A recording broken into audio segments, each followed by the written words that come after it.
Salut les gars, bienvenue dans le temple du spectacle. C'est parti les gars, aujourd'hui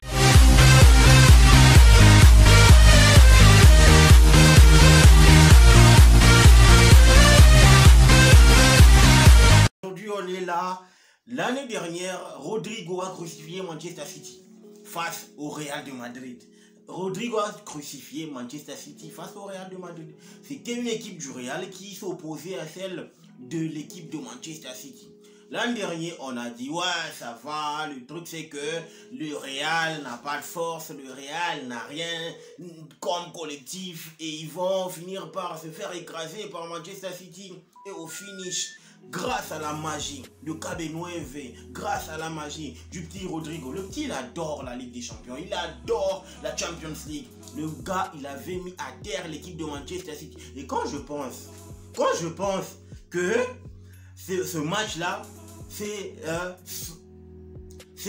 a donné le verdict de ce match, est vraiment intervenu en fin de partie. Après, parce que normalement quand tu viens, tu regardes à la téloche comme ça, je te dis, c'est la 88e minute et Manchester City il mène 2-1. Sérieusement, Manchester City il passe, mais tu fais un tour à l'extérieur, tu reviens pour regarder la télé, tu regardes le score et tu te dis il y a 3-2 pour le Real. Non mais franchement, ça s'explique pas. C'est vraiment inexplicable comment est le concept, comment est vraiment intervenu, n'est-ce pas, le changement de marquoir, comment tout ça. Tu te poses des questions. C'est ce qu'on va faire aujourd'hui. Les gars, je me dis aujourd'hui, on est là, je donne le pronostic, mon pronostic à moi. Vous avez votre pronostic, c'est pas grave. Mais aujourd'hui, je vous donne mon pronostic à moi concernant la rencontre qui va opposer l'équipe de Manchester City face au Real de Madrid. Ce qui est vrai, c'est que le Real vient avec un moral au zénith, le vent en poupe. Pourquoi?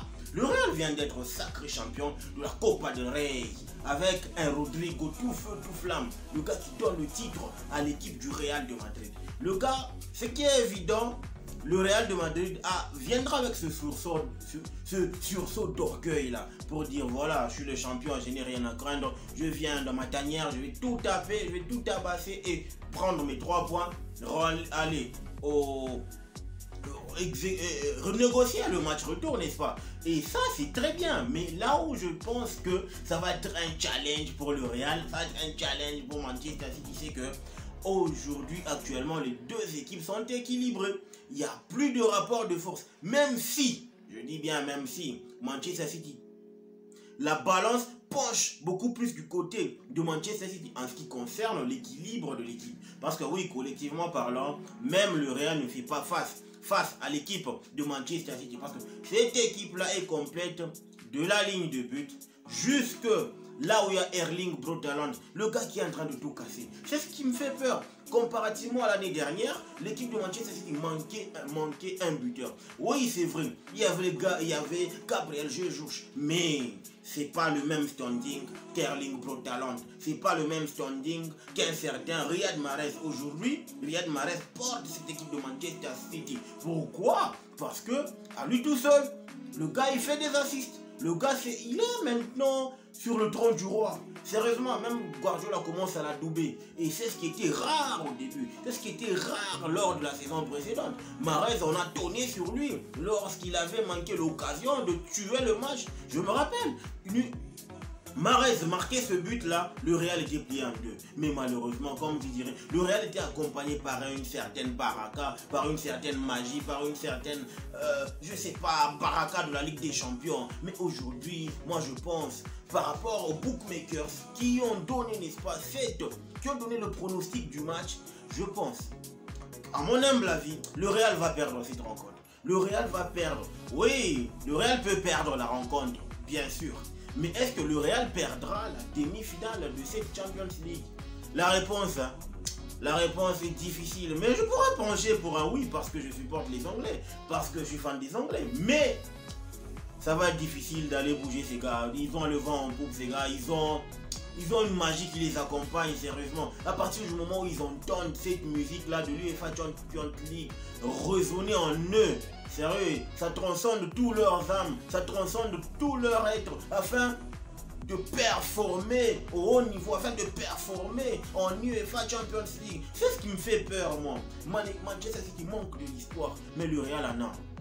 Le Real n'a pas simplement une histoire. Le Real a écrit une légende en ce qui concerne cette Ligue des Champions UEFA. Parce que le Real a commencé avec cette équipe.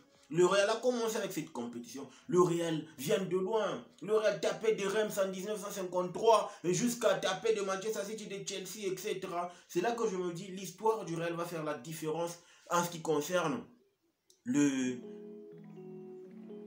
cumul, en ce qui concerne, n'est-ce pas, de partager les deux équipes. Parce qu'en termes de rapport de force, Man City est au-dessus.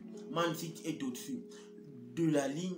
Partout, il n'y a pas à dire. Il n'y a pas à dire. L'équipe de Manchester City est mieux outillée par rapport au Real de Madrid. Mais, vous savez aussi le seul bémol qu'a Manchester City, c'est Pep Guardiola. Parce que Pep Guardiola, chaque fois qu'il arrive en demi-finale de la Champions League, avec une équipe en dehors du Barça, il se complique la vie tout seul. Non mais sérieusement, le match lors de la manche aller, lors de la phase de l'année dernière, normalement l'équipe de Manchester City passait. Parce que Manchester City avait comprimé l'équipe du Real de la manche aller jusqu'à la manche retour. Mais comme qui dirait Guardiola, il se complique la vie tout seul avec des compositions à la con, avec des compositions incompréhensibles, avec des compositions qui viennent d'ailleurs. On ne comprend pas. Non mais Guardiola prend au sérieux cette Ligue des Champions. Guardiola fait des faveurs. Guardiola, est-ce qu'il préfère, n'est-ce pas, remporter cette Champions League? Question mark.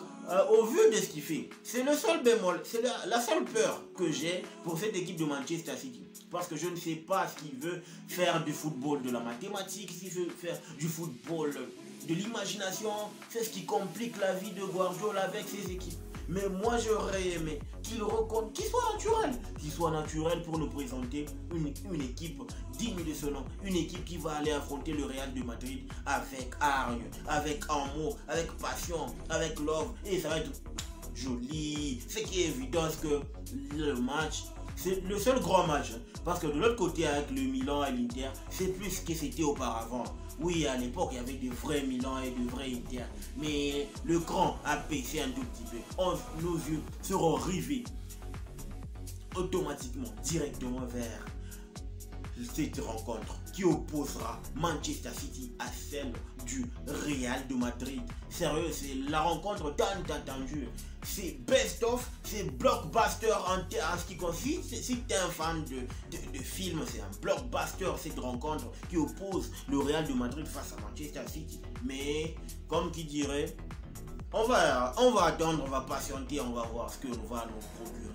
Mais en termes d'effectifs, je pense que le Real va conduire son même 4-3-3, le fameux 4-3-3, le 4-3-3 magique, n'est-ce pas? Avec, moi je pense plutôt que Alaba va jouer du côté gauche et Rudiger ainsi que Eder Militao vont former une paire, ok?